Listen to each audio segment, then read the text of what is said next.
예배 자리에서 보니까 너무 좋습니다. 우리 인사 한번 하겠습니다. 네. 연말이 되면 이 바쁜 곳이 있는데요. 그 중에 한 곳이 병원이에요. 왜냐하면 이 연말이 되면 병원에서 건강검진 그 연말 안에 받아야 되거든요. 그래서 이 건강검진 받으려는 사람들로 북적입니다. 건강검진 받을 때 여러 항목이 있는데 그 중에 꼭 들어가는 게 엑스레이 검사예요. 저도 최근에 이 가슴 이 흉부 엑스레이 촬영을 했었는데요. 이 엑스레이 장비가 눈으로 볼 수 없는 우리 몸 안의 상태를 보여주는 그런 장비 중에 하나 아닙니까? 예전에 제가 엑스레이 검사 이거 받으면서 엉뚱한 상상을 한번 해본 적이 있어요. 무슨 상상이냐면 교구 사역을 하다 보면 어떤 분을 보면 참 믿음 있는 분 같은데 어떤 때 보면 믿음이 전혀 없는 것처럼 보여요. 헷갈려요. 그래서 이럴 때 엑스레이 이 장비처럼 그게 딱 있으면 딱 한번 딱 찍기만 하면 그분의 신앙 상태가 이렇게 그래프로 딱 나오면 얼마나 좋겠나 그런 생각을 해본 적이 있어요. 성경을 얼마나 읽는지, 또 기도는 얼마나 하시는지, 또 교회 봉사는 어떻게 하시는지, 또 11조는 제대로 하시는지, 또 훈련은 제대로 받고 있는지, 이런 게 이렇게 A4 용지에 이렇게 딱 하나로 이렇게 나오면 맞춤식 교구 관리, 교인 관리가 되겠다 이런 생각을 한번 한 적이 있습니다. 이 말씀 드리니까 인상이 좀 굳어지는 분들 계신데 겁나요? 우리 목사들부터 먼저 이렇게 가면 안 되겠습니까? 공항에 이 검색대처럼 교회 입구에다 딱 설치해 놓고 이렇게 들어올 때마다 이렇게 딱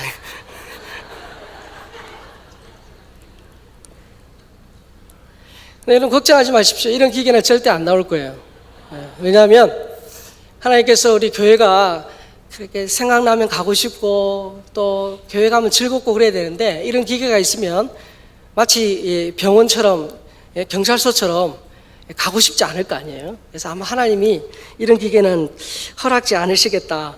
목사의 엉뚱한 상상일 뿐입니다. 여러분 혹시 거북이 교인 이런 말 들어보셨어요? 거북이 교인 무슨 말일까요? 우리 예수 믿는 사람들이 행동이 거북이처럼 느릿느릿해서 거북이 교인? 아니면 거북이처럼 굉장히 오래 사니까 거북이 교인이라 할까요? 무슨 뜻일까요? 생각하실 동안 제가 물 한 컵 먹겠습니다.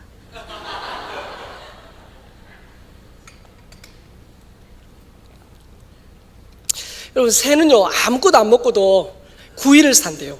사람은 12일, 개는 20일. 자, 그러면 거북이는 며칠이나 안 먹고 살 수 있을까요? 네? 며칠요? 전문 용어로 한번 찍어보세요. 1년. 거북이는요, 무려 500일을 안 먹어도 산답니다. 무려 500일이나 이렇게 안 먹고도 사는 그런 거북이처럼 영의 양식인 성경을 안 먹고도 사는 교인을 비꼬아서 하는 말이 거북이 교인이에요. 혹이나 여러분 가운데는 한 분도 안 계시겠죠? 여러분 성경은요 서재를 이렇게 이렇게 빛내는 그런 장식품이 아니죠. 차 뒷좌석에 굴러다니는 애물단지가 아니에요. 성경은 또 성경은 베개 대용품도 아니고 아령도 아니에요. 어떤 분들은 성경만 읽으면 잠이 너무 잘 온다고 애용하시는 분들 계시는데 성경은 수면제가 아니에요. 그렇죠? 여러분 운전하시는 분들은 아마 다 차 이 내비게이션 있을 거예요. 저도 내비게이션 초창기 나왔을 때 이 PDA 넣어가지고 제가 써봤는데요. 이렇게 참 유용했어요. 주소만 찍으면 신방 가는데 뭐 헤맬 필요가 없어요. 너무 좋았어요. 여러분 아마 다 내비게이션 즐겨 쓰실 텐데요. 하나님께서 미로와 같은 세상을 살아가는 우리에게 정말 주신 그런 영적인 내비게이션이 있는데 바로 그것이 성경입니다. 성경은 영적으로 헤매는 사람들에게 어디가 진리인지 또 어디로 가면 망하는지 그것을 잘 보여줘요. 뿐만 아니라 성도들이 가야 할 분명한 신앙의 목적지, 그것이 어딘지 잘 보여주는 것이 성경이에요. 오늘 함께 읽은 본문에 보면요, 이 신앙 내비게이션으로 주신 성경이 우리를 어떤 길로 인도하는지 잘 보여줍니다. 우리 15절 말씀 다시 한번 볼까요? 읽겠습니다. 시작. 어려서부터 성경을 알았나니 성경이 너로 하여금 그리스도 예수 안에 있는 믿음으로 말미암아 구원에 이르는 지혜가 있게 하느니라. 자, 여러분, 이 성경이라는 이 우리 신앙의 내비게이션은요, 구원의 내비게이션이에요. 구원의 내비게이션.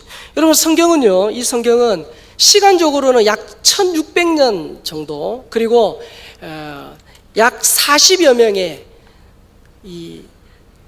각기 다른 사람, 다양한 직업과 신분의 사람들에 의해서 쓰여졌어요. 또 유럽, 아시아, 아프리카 이 3개 대륙을 배경으로 쓰여졌습니다. 그러니까 여러분, 이 성경이 그렇게 긴 시간 동안 많은 사람들에 의해서 쓰여졌음에도 불구하고 마치 성경이요, 한 사람이 쓴 것처럼 통일성이 있어요. 성경의 다양성과 통일성, 그렇게 말하는데요. 그래서 성경은 길이요 진리요 생명 대신 예수 그리스도가 핵심이에요. 그래서 바울은 오늘 디모데에게 성경은 그리스도 예수 안에 있는 믿음으로 말미암아 어디에 이르는 지혜가 있다고요? 구원에 이르는 지혜가 있다, 그렇게 말합니다. 또한 요한복음 20장 31절에 보면 이렇게 기록되어 있는데요, 한번 같이 읽어볼까요? 시작. 오직 이것을 기록함은 너희로 예수께서 하나님의 아들 그리스도에 있음을 믿게 하려 하며 또 너희로 믿고 그 이름을 생명을 얻게 하려 함이니라. 여기 분명히 말씀합니다. 이것을, 즉 성경을 기록함은 뭐라고요? 예수께서 하나님의 아들 그리스도임을 믿고 또 그 이름을 힘입어 뭐하게 하시려 한다고요? 생명을 얻게 하려 한다, 그렇게 말씀합니다. 여러분, 흔히 책 속에 길이 있다, 그런 말 합니다. 여러분, 책 속에 길이 있다, 그 무슨 말이에요? 내가 궁금한 거, 또 내가 알고 싶은 거, 또 내가 부족한 거, 또 자신이 목표로 하는 그 어떤 것을 얻기 위해서 책을 열심히 보면 해답을 얻을 수 있다, 이제 그런 의미 아닙니까? 그래서 예전에 한 젊은이가 진짜 주식에 관한 책을, 시중에 나와 있는 주식에 관한 책이란 책은 다 끌어다가 집에 들어가서 두문불출하고 이 책을 판 거예요.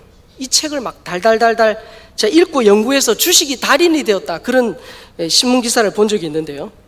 그런데 여러분, 세상의 책은요, 세상의 책은 시대가 바뀌면 폐기해야 될 책들이 굉장히 많아요.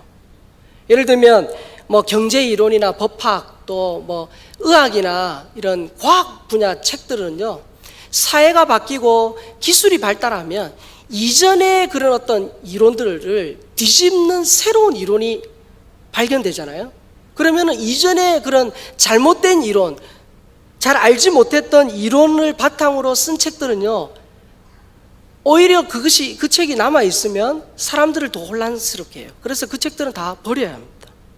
자, 그러나 여러분, 하나님이 우리에게 주신 이 성경은요, 1500년 전이나 지금이나 우리 주님이 오시는 그날까지 변함없는 진리의 말씀이라는 거예요.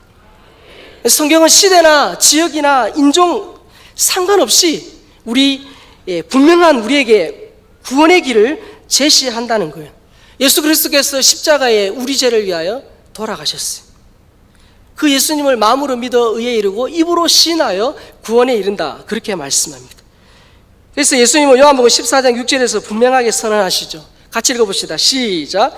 예수께서 이르시되 내가 곧 길이요 진리요 생명이니 나로 말미암지 않고는 아버지께로 올 자가 없느니라.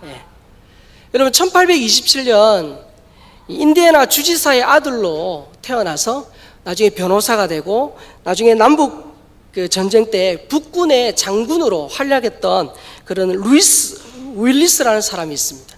이 사람은 철저한 무신론자예요.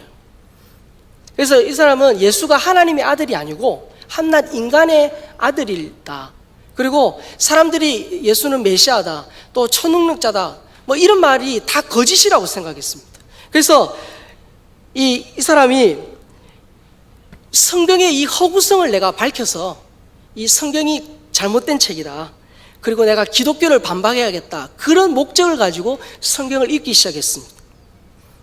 그런데 희한하게요, 성경을 읽다 보니까 어떻게 해요? 마음속에 본인이 전혀 의도하지 않은 그런 놀라운 변화들이 일어나기 시작한 거예요. 예수님의 생애를 추적하고, 그러니까 반박하기 위해서 예수님의 생애를 추적하고 연구하고 그렇게 성경을 읽다 보니까 어느 시점이 되니까 본인도 부인할 수 없는 한 가지 사실이 자신에게 다가오더라는 거예요. 그게 뭐냐? 아, 예수님이 하나님의 아들이구나라는 거예요. 그래서 결국은 이 윌리스가 예수님께서 나의 죄를 대속하기 위하여 험하고 무거운 십자가를 지셨다는 그 사실에 꼬꾸라지고 말았습니다. 그래서 그는 기독교를 반박하려던 그 붓을 꺾고 하나님의 영감으로 기록된 이 성경의 근거에서 불후의 명작 벤허라는 소설을 썼습니다. 이 소설이 수많은 사람들의 심금을 울렸죠. 그리고 1959년에 영화로 제작되어서 많은 이들에게 큰 감동을 주었습니다. 여러분, 우리가 왜 성경을 읽고 공부해야 될까요? 여러분, 세상의 어떤 책도 구원에 관해서 이렇게 명쾌하게 길을 제시하지 않습니다. 오직 성경만이 예수 그리스도가 어떤 분이신지, 그리고 우리가 왜 예수를 믿어야 되는지, 그리고 예수를 믿을 때 어떤 변화가 일어나는지 유일하게 성경만이 우리에게 명쾌하게 알려준다는 거예요. 그래서 죄인이 구원받는 길은 오직 성경에서 말씀하고 있는 예수 그리스도 한 분밖에 없다는 사실을 성경은 우리에게 말씀하고 있는 겁니다. 그래서 성경을 모르면 예수님을 알 수 없고요, 예수님 모르면 구원받을 수 없는 거예요. 오늘 본문 3장 16절 말씀 다시 한번 볼까요? 시작. 모든 성경은 하나님의 감동으로 된 것으로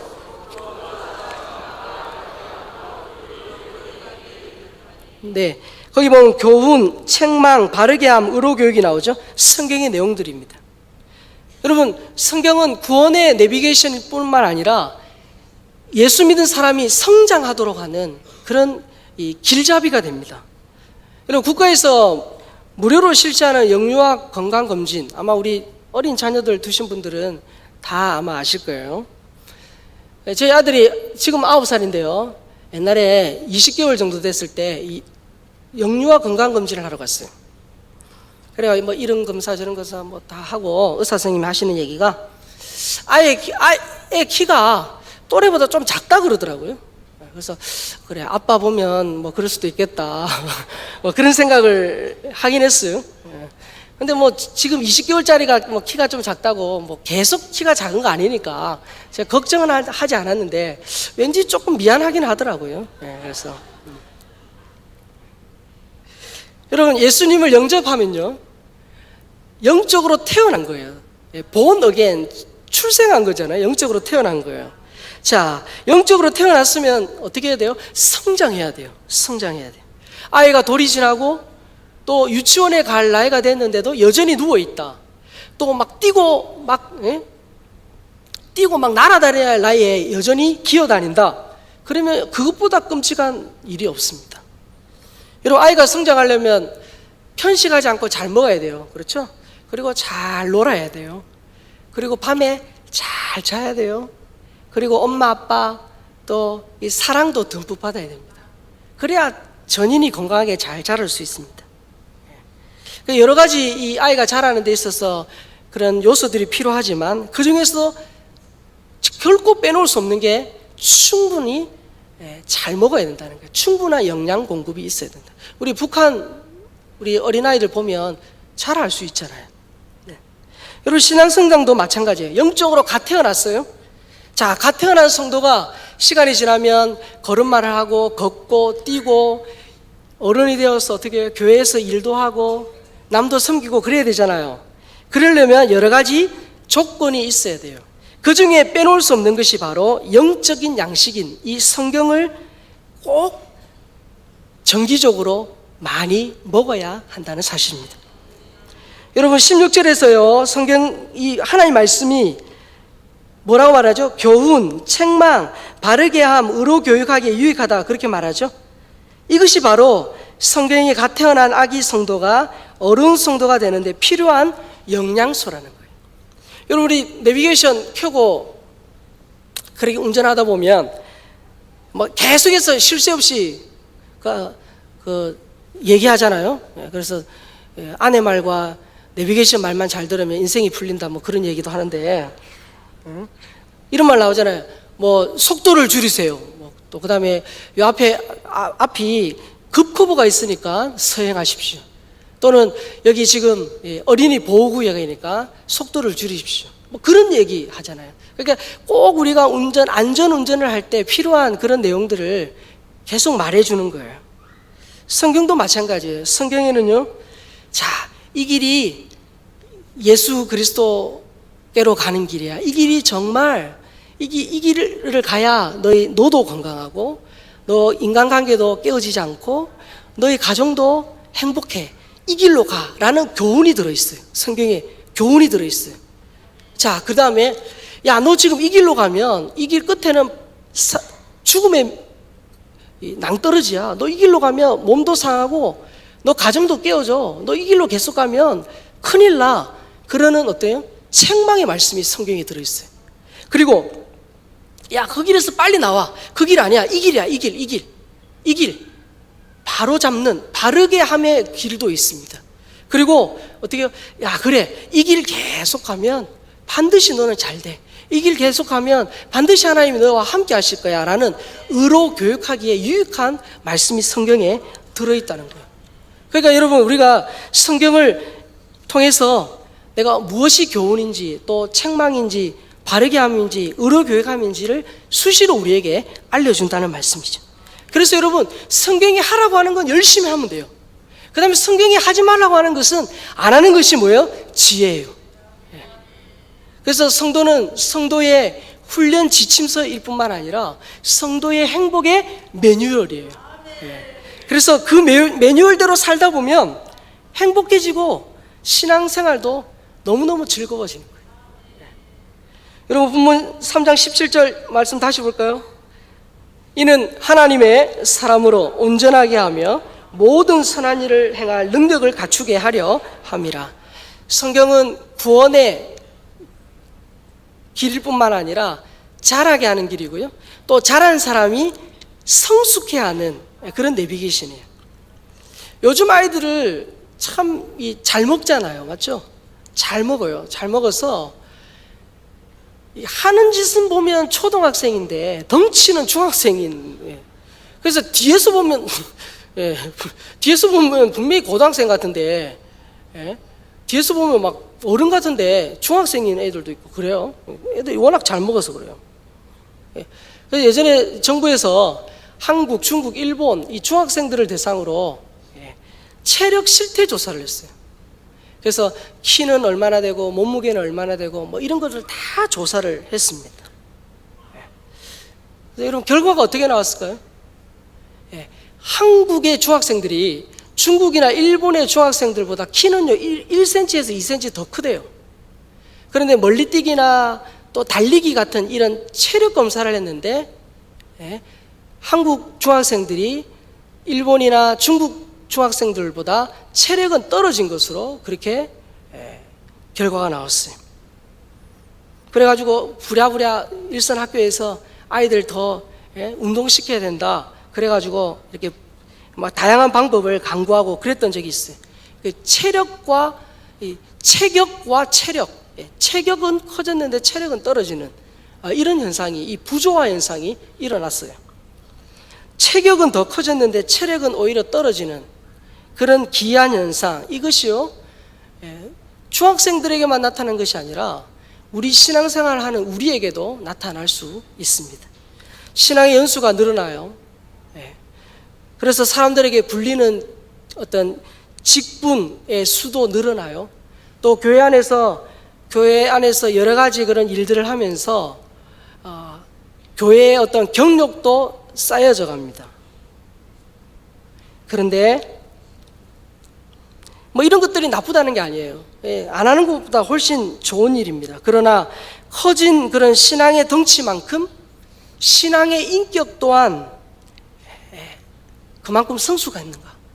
우리의 신앙 인격, 또 남을 배려하는 것, 또 섬기고 헌신하고 이런 것들. 그래서 아이가 어릴 때는 자기 생각만 하잖아요. 자기 생각만 해요. 그래서 자기 배고프면 자기부터 먼저 먹고 그래요. 그런데 여러분, 아이가 자라면 어떻게 해요? 또 시근이 들고 나이가 들면 또 장가 가서 자기가 아이를 놓아보면 어떻게 돼요? 부모를 생각해요. 남을 생각하게 돼요. 마찬가지, 우리의 어떤 신앙의 이 체력이 얼마나 더 성숙한가. 이 신앙 체력을 다르게 표현하면 갈라디아 5장에 나오는 성령의 9가지 열매라고 할 수 있겠죠. 사랑, 희락, 화평, 오래 참음, 자비, 양선, 충성, 온유, 절제. 이런 어떤 것들이 더 많이 나타나는가 하는 겁니다. 그런데 안타깝게도 덩치는 커졌지만 뼈가 약해지는 그런 골다공증과 같이 우리 신앙생활에도 우리의 신앙의 연조가 더 깊어지면서 신앙생활은 오래 했지만 오히려 신앙의 성숙은 그렇지 못한 그런 모습이 우리에게 있지 않은가 생각해 봅니다. 여러분, 덩치가 크다고 다 어른이에요? 아니에요. 덩치가 다 크다고 어른이 아니에요. 남을 배려할 줄 알고 절제하는 능력이 있어야 되죠. 또 자신의 일을 스스로 할 수 있는 그런 성숙한 사람이 어른이에요. 신앙생활도 마찬가지입니다. 덩치가 크다고 다 어른이 아닌 것처럼 교회를 오래 다녔다고, 내가 모태신앙으로 60년, 70년 교회를 다녔다고 해서 성숙하냐? 그렇지 않아요.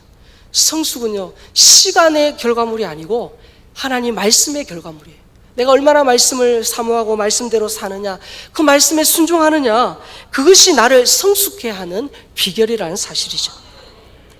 여러분, 운전할 때 내비게이션 가지고 있어도 작동 안 시키면 아무 유익이 없습니다.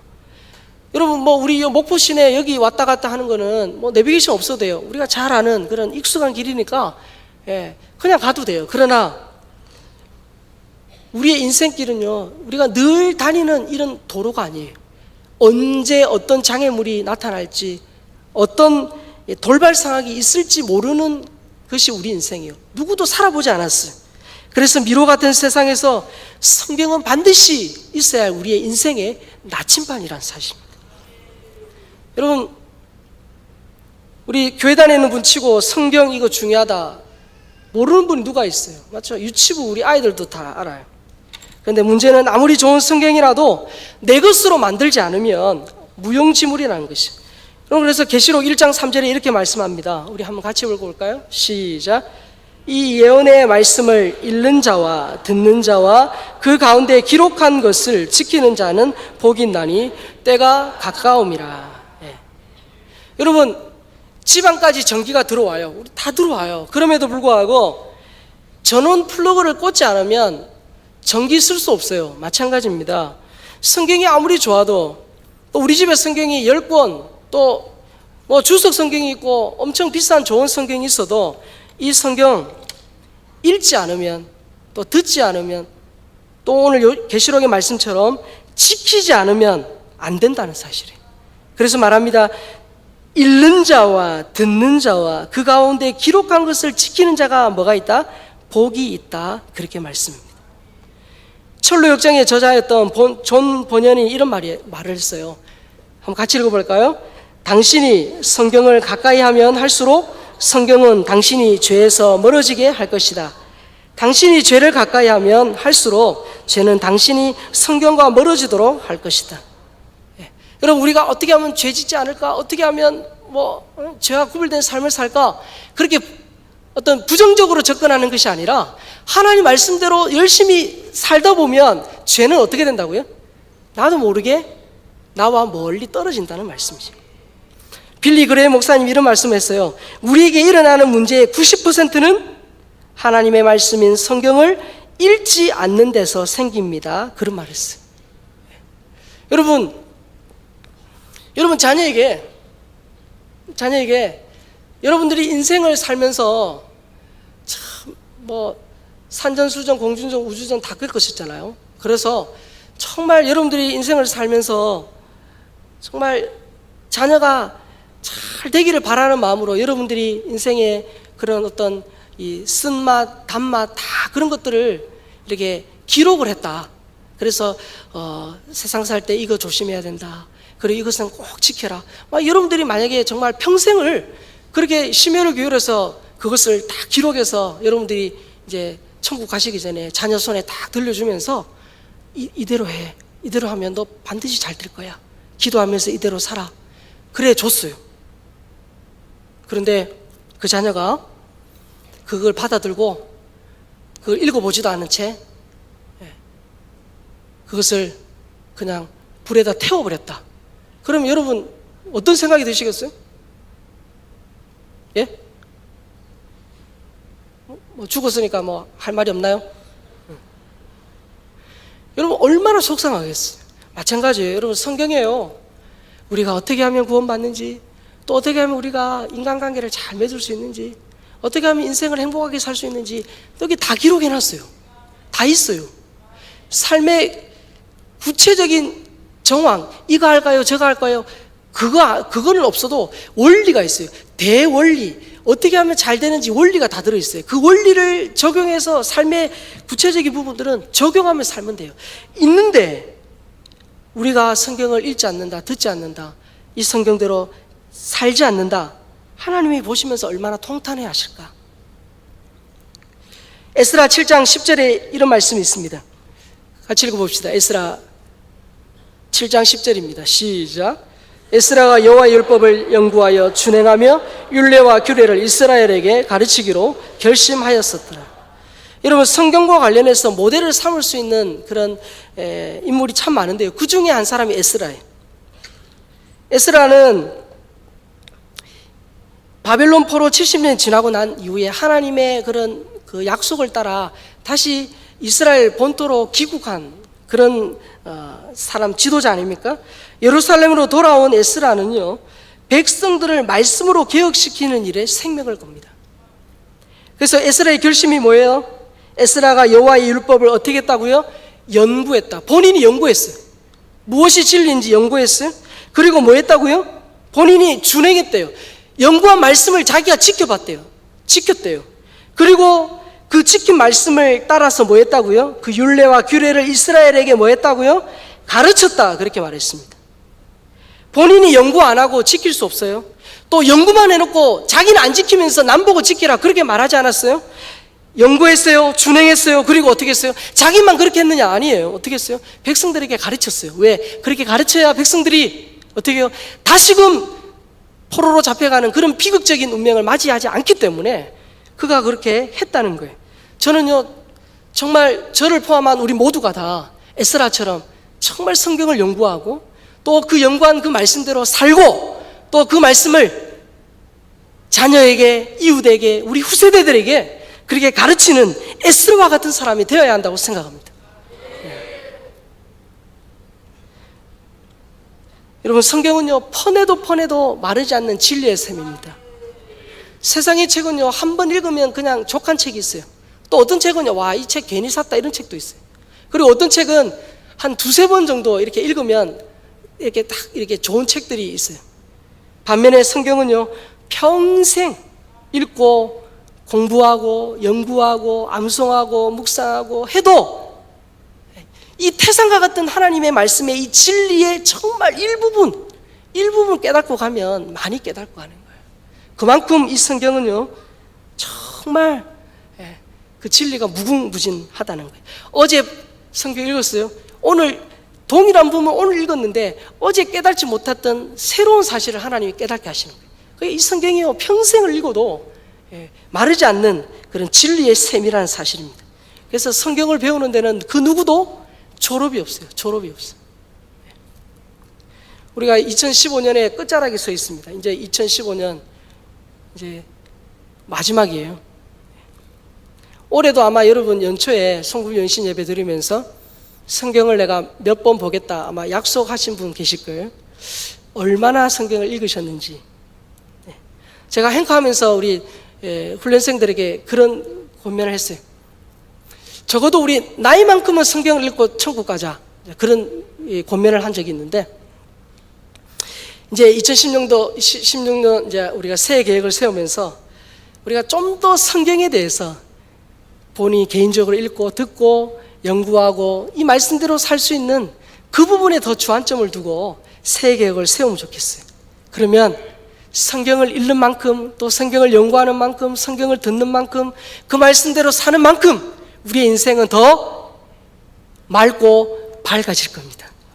왜요? 하나님이 그걸 약속하셨어요. 생명을 얻게 하고 더 풍성히 얻게 한다, 그렇게 말씀하셨어요. 그래서 우리 모두가 다 에스라처럼 정말 하나님의 말씀을 연구하고 준행하며 부르짖으니 가르치는 우리 모두가 될 수 있기를 주님의 이름으로 축원합니다. 아멘.